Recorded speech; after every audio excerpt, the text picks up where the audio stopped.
चंदन के कुरकुरे मोमोज का ठेला बहुत बढ़िया चल रहा था। शाम के 6 बजते ही उसके ठेले पर ग्राहकों की भीड़ लग जाती थी। चंदन खूब मेहनत से कुरकुरे मोमोज बनाता और ग्राहकों को देता।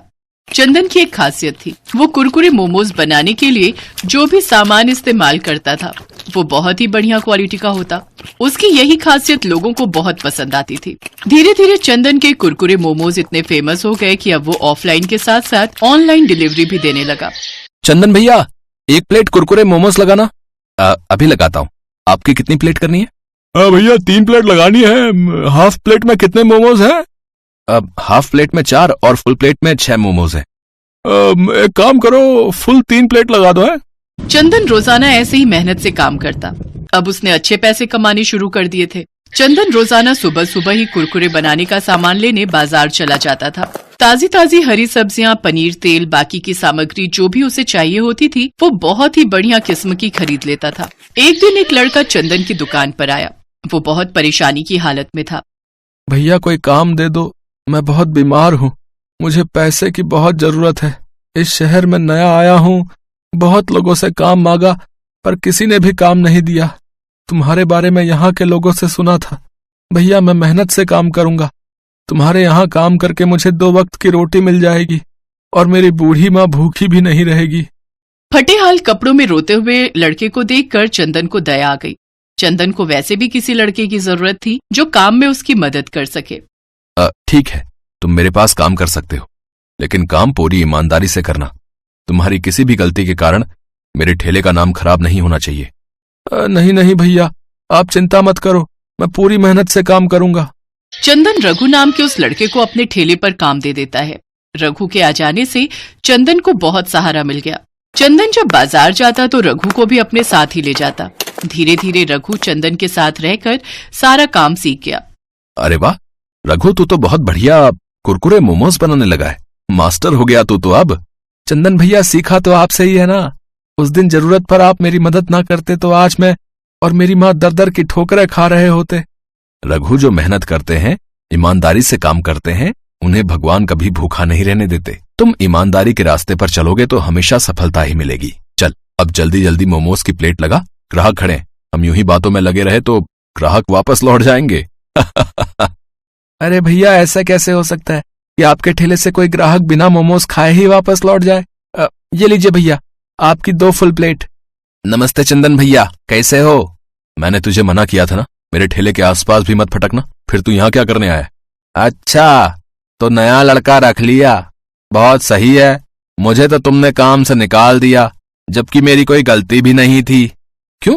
तूने कुरकुरे मोमोज बनाने के लिए पुराना पनीर इस्तेमाल नहीं किया था? तेरे कारण मेरे कितने ग्राहक छूट गए। बेईमानी करने वालों की यहाँ कोई जगह नहीं है। मैंने तेरे साथ सही किया। अभी काम का टाइम है, अभी जा यहाँ से।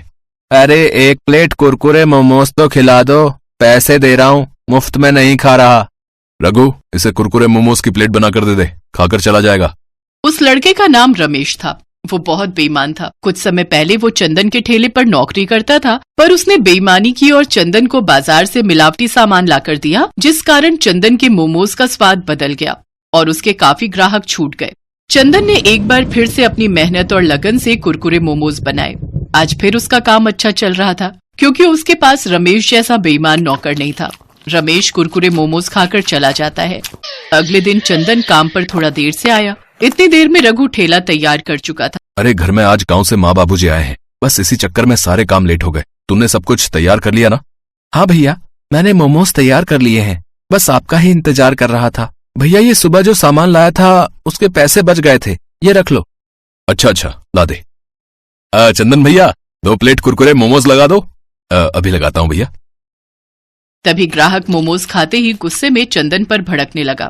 क्या बात है चंदन भैया, कुरकुरे मोमोज बनाने भूल गए हो क्या? कैसा सा स्वाद है ये? मोमोज तो कड़वे है। कड़वे मोमोज? ऐसा कैसे हो सकता है? मैं देखता हूँ, ऐसी गलती तो कभी नहीं होती। चंदन जैसे ही मोमोज का टुकड़ा खाता है वो तुरंत थूक देता है। मोमोज सच में बहुत कड़वे थे। सारे ग्राहक गुस्से में वहाँ से चले गए। उस दिन चंदन का बहुत नुकसान हुआ। रघु, आज तो मोमोज तूने बनाए थे ना, फिर ये कड़वे कैसे हो गए? ये बात समझ में नहीं आ रही। देख मैं तुझ पर गुस्सा नहीं करूंगा, मुझे सच सच बता कि आखिर ये सब कैसे हुआ। चंदन भैया मेरा यकीन करो, मैंने वैसे ही मोमोज बनाए जैसे आपने मुझे सिखाए थे। मैं तो सब कुछ ठीक से तैयार कर रहा था, पर 1 मिनट चंदन भैया, जब मैं मोमोज बना रहा था तभी वो रमेश आया था उसके हाथ में करेले का जूस था। मेरे से पूछ रहा था कि अभी मोमोज बनने में कितना समय है। मैंने कहा कि अभी थोड़ा टाइम लगेगा, तो मुझसे गिलास मांगने लगा। बोला कि जूस थैली में लाया हूँ, गिलास में डालकर करेले का जूस पी लूंगा। कहीं ये गड़बड़ उसी ने तो नहीं की, क्योंकि उसने मेरे सामने जूस पिया नहीं था, और सच कहूं तो मेरा ध्यान भी नहीं गया था। भैया मुझे इसमें उसी की कोई चाल लगती है। मुझे सब कहानी समझ आ गई है। वो बदमाश अपना बदला ले रहा है, पर मैं ऐसा होने नहीं दूंगा। उसकी तो अच्छे से खबर लूंगा। मैं अभी पुलिस स्टेशन जाता हूँ। रमेश पुलिस के सामने अपने आप सच उगल देगा। चंदन भैया मैं भी आपके साथ चलता हूँ। चंदन रघु के साथ पुलिस स्टेशन जाता है और रमेश के खिलाफ रिपोर्ट लिखवाता है। पुलिस के डर से रमेश सब सच उगल देता है कि उसने ही मोमोज के मसाले में करेले का जूस डाला था। चंदन भैया एक बात पूछूं, जब ग्राहक गुस्से में मोमोज वापस करके गए तो आपने मेरे ऊपर बिल्कुल भी गुस्सा नहीं किया, जबकि वो मोमोज तो मैंने ही बनाए थे। रघु, ईमानदारी और बेईमानी दोनों इंसान के चेहरे पर नजर आ जाती है। मैं तुम्हें पिछले 2 महीने से जानता हूँ। जब तुमने सुबह मुझे बाकी के बचे हुए पैसे लौटाए तो वो उतने ही थे लगभग जितने मेरे खुद के लगा करते थे। तुम्हारी ईमानदारी तो उसी समय साबित हो गई थी, इसलिए मैं पहचान गया कि बात कुछ और है। खैर चिंता मत करो, अब रमेश को सजा मिल गई है। अब 2-3 महीने जेल में रहेगा तो आराम से सुधर जाएगा। रघु चंदन के साथ वापस लौटता है। ग्राहकों को भी ये सच्चाई पता चल चुकी थी, इसलिए फिर से वही भीड़ चंदन के कुरकुरे मोमोज के ठेले पर लगने लगी जैसे हमेशा लगती थी।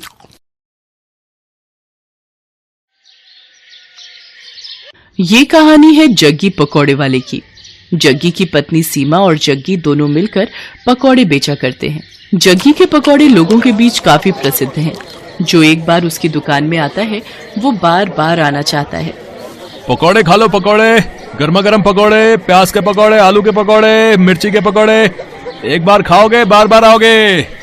राजू और उसके दोस्त दिनकर को आज पकौड़े खाने का मन हुआ तो वे नुक्कड़ के पकौड़ों की सबसे फेमस दुकान यानी जग्गी पकौड़े वाले की दुकान की ओर बढ़ चले।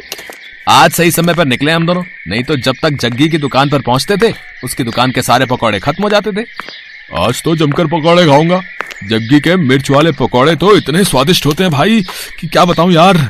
एक बार मेरी बीवी मुझसे नाराज चल रही थी, उस रोज मैं उसके लिए जग्गी के पकौड़े ले आया। अरे राजू भाई क्या बताऊं, एक वो दिन है और आज का दिन है।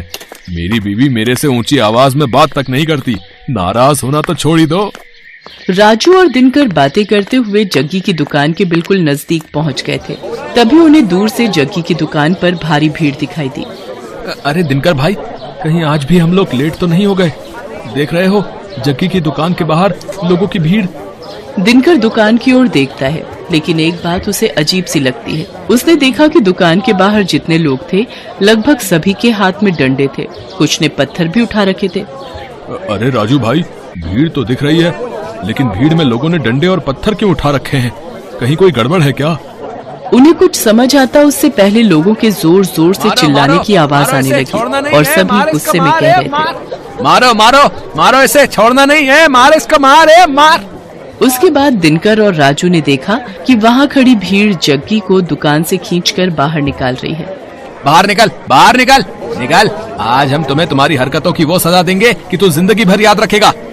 ये कहकर भीड़ में खड़े एक आदमी ने डंडे का जोर का प्रहार जग्गी पर किया। जग्गी दर्द से कराहने लगा। उसके बाद तो कई लोग डंडे से उसे मारने लगे। उसके सिर से खून निकलने लगा। वो लोगों के आगे हाथ जोड़कर माफी मांगने लगा।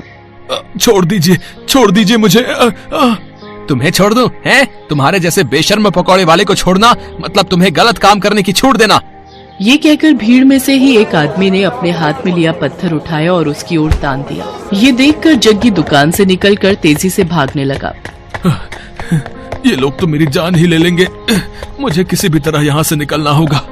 जग्गी आगे आगे भाग रहा था और गुस्साई भीड़ उसके पीछे। राजू और दिनकर को अभी भी समझ नहीं आ रहा था कि आखिर ऐसा क्या हो गया कि लोग जग्गी के पीछे पड़े हैं। लोग उसे बेशर्म पकौड़े वाला क्यों कह रहे हैं? लोगों के इस तरह जग्गी पर भड़कने का कारण समझने के लिए कुछ समय पीछे जाना पड़ेगा। 410, 430, 490, 500, आज की कमाई 500। अगर इसी तरह कमाई होती रही तो तेरे लिए चांदी की पायल बनवा दूंगा। अजी मुझे पायल वायल नहीं चाहिए। क्यों, क्या हुआ? हमेशा तो गहने की रट लगाए रहती है। हाँ गहने मुझे चाहिए, लेकिन ईमानदारी के पैसे से। अरे तो मैं कौन सा स्मगलिंग कर रहा हूँ, ईमानदारी से ही तो पैसे कमा रहा हूँ। देखिए जी, ये आपको भी पता है आप कैसे पैसे कमा रहे हैं। पकौड़ों को बनाने के लिए आप क्या करते हैं? अगर किसी को पता लग गया ना तो फिर बवाल हो जाएगा, कोई आपको छोड़ेगा नहीं। अरे तू चुपचाप रह, फालतू की बड़बड़ मत कर। मुझे जैसे बेचना है पकौड़े मैं वैसे ही बेचूंगा। जग्गी बहुत ही बेशर्म इंसान था। वो पकौड़े तो बेचता था लेकिन बहुत ही गंदे तरीके से। वो पकौड़े के गोलों को पहले अपने गंदे बगल के तले दबाता और फिर पकौड़ियां तलता। उसे ये सब करने में बहुत मजा आता था। ये हो गए पकौड़े के गोले तैयार। अब इसे दबाता हूँ अपने गंदे बदबूदार बगल के तले। ये लो, ये दब गया। अब इसे डालता हूँ कढ़ाई में। ये कहकर उसने पकौड़ों को कढ़ाई में डाला। कढ़ाई से निकलने के बाद उसने पकौड़ों की ओर गौर से देखा और मन ही मन मुस्कुराते हुए बोला, ये लो, ये हो गए मेरे असली पकौड़े तैयार। सीमा, मुझे और बेसन दे, मुझे पकौड़ों के और गोले बनाने हैं। सीमा अपने पति को हर दिन ये गंदी हरकत करते देखती और उसे टोकती, लेकिन वो अपनी बेशर्मी से बाज नहीं आता था। अरे ये तो क्या हर दिन चिक चिक करती रहती है, हैं? क्या करती रहती है? मैं कोई गलत नहीं कर रहा। ये तो किताबों में लिखा है कि पसीने की कमाई का मोल ही अलग है, और मैं तो पसीने की ही तो कमाई कर रहा हूँ। मेरे बगल के, यानी मेरे बगल के पसीने की कमाई। अरे वही तो पकौड़ों में स्वाद भर देते हैं और लोग बार बार हमारी दुकान में आते हैं। ले तू भी खा मेरी पसीने की कमाई के पकौड़े। मुझे नहीं खाने आपके पकौड़े, लेकिन मैं अब भी कह रही हूँ आप ये बेशर्मी छोड़ दीजिए, नहीं तो ये एक दिन आप पर ही भारी पड़ेगी। लेकिन जग्गी पर अपनी बीवी की बातों का कोई प्रभाव नहीं पड़ता। वो अपनी बेशर्मी जारी रखता और अपने ग्राहकों को जो उस पर इतना विश्वास करते थे उन्हें पसीने से सने गंदे पकौड़े देता। समय इसी तरह बीत रहा था और जग्गी की बेशर्मी भी जारी थी। इस बीच सीमा गर्भवती हो गई। सीमा बहुत खुश थी। जग्गी भी ये खबर सुनकर बहुत खुश था। वाह सीमा वाह, देख रही हो भगवान की कृपा कैसे भर भर कर बरस रही है हम पर। हाँ देख रही हूँ, तभी तो आपको कहती हूँ अब तो वो काम छोड़ दीजिए, अब हमारा बच्चा आने वाला है। अरे तो फिर से शुरू हो गई। तुझे क्या दिक्कत है, हैं? क्या दिक्कत है मेरी तरक्की से? कभी कभी तो लगता है कि तुम मेरी सबसे बड़ी दुश्मन है। एक बार फिर से जग्गी ने अपनी पत्नी सीमा को चुप करा दिया और अपनी बेशर्मी में लगा रहा। लेकिन वो कहते हैं ना कि गलत काम कितनी भी चतुराई से आप करें, एक न एक दिन आपका भेद खुल जाता है और फिर उसके बाद आपको उन सारे पुराने गुनाहों का भी हिसाब देना होता है जो आपने किया होता है। एक दिन की बात है, जग्गी पकौड़े बनाने के लिए पकौड़ों के गोलों को अपने बगल के नीचे दबा रहा था और धीरे धीरे कढ़ाई में डाल रहा था। तभी दूर खड़े एक आदमी की नजर उसकी इस हरकत पर गई। अरे ये पकौड़ी वाला जग्गी क्या कर रहा है भाई? है? अरे छी छी छी छी छी, मुझे तो उल्टी आ रही है इसकी इस हरकत को देखकर। उसने चुपके से जग्गी का वीडियो बना लिया और फिर उसकी दुकान पर गया। ओए जग्गी, तू तो बड़ा बेशर्म है? तुम्हारे ग्राहक तुम पर इतना भरोसा करते हैं और तू उन्हें गंदे पकौड़े खिलाता है? गंदे पकौड़े? ये आप क्या कह रहे हैं भाई? ज्यादा भोले मत बन और सच सच बता, तू पकौड़ों को तलने से पहले उसे अपने बगल के नीचे दबाता है ना? छी छी छी छी, ये आप क्या कह रहे हैं साहब? भला ऐसा कौन करता है? मैं तो पूरी सफाई से अपना काम करता हूँ। क्यों सीमा, बताना साहब को। सीमा ने जग्गी की बात का कोई जवाब नहीं दिया, बस अपना सिर नीचे झुका लिया। वो ग्राहक समझ गया कि जग्गी इस तरह उसकी बातों को नहीं मानेगा। उसने जो वीडियो बनाया था वो वीडियो उसने लोगों को भेजना शुरू कर दिया। जिसने भी उस वीडियो को देखा उसे उबकाई आने लगी। छी छी छी, बाप रे, मैंने भी तो इसके यहाँ के पकौड़े खाए थे। वो ऐसे पकौड़े बनाता है? इस तरह से तो वो लोगों की सेहत से खिलवाड़ कर रहा है। वो वीडियो 1 से 10, 10 से 100 और 100 से फिर लाखों लोगों तक पहुंचकर वायरल हो गया। उस वीडियो को देखकर सभी को बहुत गुस्सा आया और गुस्से में वे सभी जग्गी की दुकान पर डंडे और ईंट पत्थर लेकर पहुंच गए।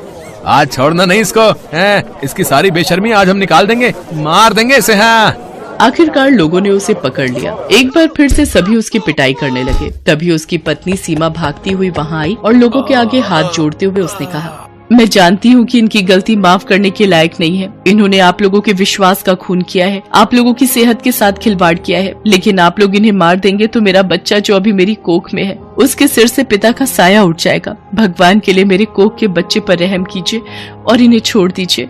एक गर्भवती औरत की गिड़गिड़ाहट को सुनकर लोगों का दिल पसीज गया और उन्होंने इस वादे के साथ जग्गी की जान बख्शी कि भाई कान खोल के सुन लो, हम तुम्हें छोड़ तो रहे, लेकिन अब कभी इस तरह और इस जगह पकौड़े ये नहीं बेचेगा। इसे ये जगह छोड़नी होगी। सीमा ने उनसे वादा किया। जग्गी को वो जगह छोड़नी पड़ी। जग्गी को बार बार उसकी गलतियों के लिए आगाह किया जा रहा था, लेकिन वो अपनी आदत से बाज नहीं आ रहा था और एक दिन उसी आदत के कारण न सिर्फ उसकी जान पर बनाई बल्कि उसे अपनी वो जगह भी छोड़नी पड़ी जहाँ उसकी दुकान बहुत चलती थी। आज जग्गी जहाँ भी अपनी दुकान लगाने की कोशिश करता है उसके पुराने कर्म उसकी राह में आ जाते हैं। अब उसे अपनी करनी पर बहुत दुख होता है, लेकिन वो कहते हैं ना कि अब पछताए होत क्या जब चिड़िया चुग गई खेत। Best buddies. Hello friends. Thanks for watching this video. अगर आपको ये वीडियो पसंद आया है तो प्लीज लाइक, सब्सक्राइब, कमेंट्स करें इस वीडियो पर और हाँ, शेयर करना भी ना भूलें। और भी मजेदार वीडियो देखने के लिए नीचे दिए गए बेल आइकॉन को दबाएं। देखते रहिए बेस्ट बडीज।